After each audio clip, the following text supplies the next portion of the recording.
Fresno's Radisson Hotel and Conference Center was packed with more than 350 participants at the recent Agribusiness Management Conference hosted by Fresno State's Center for Agricultural Business. To open the event, Director Dr. Michelle Paggi introduced Fresno State's newest CEO, President Joseph I. Castro, who shared some personal history and vision with the audience. As a native of the San Joaquin Valley, I am very well aware of the importance of agriculture, that it's the backbone of this entire region. And my grandparents came from Mexico and were farm workers, and so agriculture has been part of my family for a long time.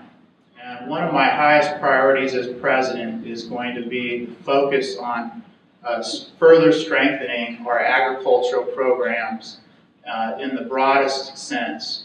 And in the next few days, probably next week, I will formally establish a presidential commission on the future of agriculture at Fresno State, and that will include leaders from the campus and industry coming together to assess our programs, to think about what the needs are now and in the future, and to make recommendations regarding how we can further strengthen our agricultural programs. Included in the audience were students representing agricultural business programs at Fresno State and at Merced and Reedley colleges. Go ahead. My name is Elizabeth Rivara. I am a student at Fresno State. This is my first conference here. I'm interested in learning about our global economy and some of the foreign trade laws and regulations that are coming into our society. And also I'm interested to this towards my future job opportunities. Key speakers at the event offered analysis of current developments in global marketing opportunities and water shortages. They included Terry Barr, Chief Economist for CoBank, and Tom Birmingham, General Manager for Westland's Water District. Agriculture, I think the biggest challenge, of course, is the policy and action that you see in Washington and across the globe.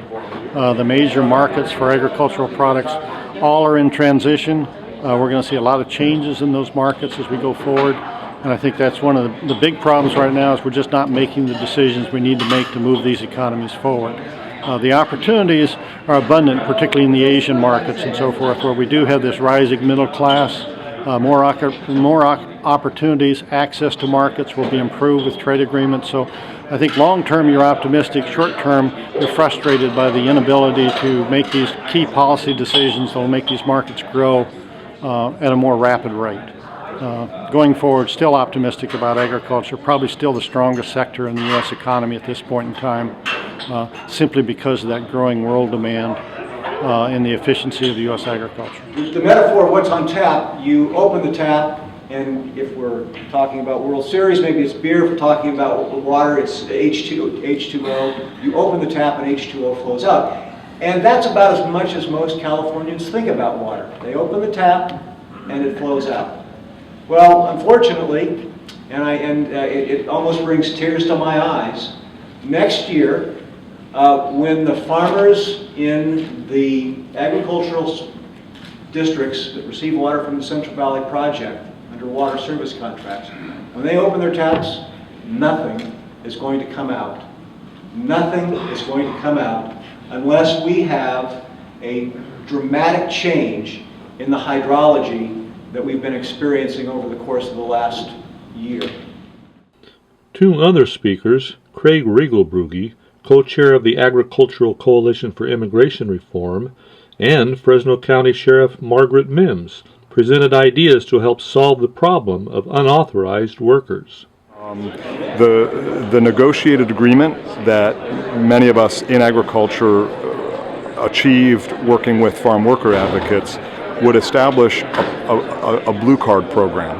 And under that program, experienced farm workers who can come forward and establish their true identity and meet a set of conditions can get onto a path to earned legal residency status by fulfilling a future work requirement over a period of about 5 years in the ag sector. There's still an inherent fear, because they're here undocumented, that it's going to cause them to be deported. And as public safety officials, that's heartbreaking. to hear that that's going on. We have a whole community that we aren't serving that we should be. It flies in the face of an overall philosophy that most law enforcement agencies across the nation use, and that's community-oriented policing. That means we're involved in problem solving, involving our community to help us do that.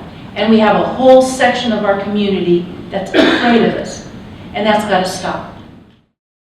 During the closing luncheon, students expressed a new sense of understanding of the real-world issues they will face upon entering agricultural business careers. My name is David Jaime. I am a Fresno State student, agriculture business major, sales and marketing emphasis.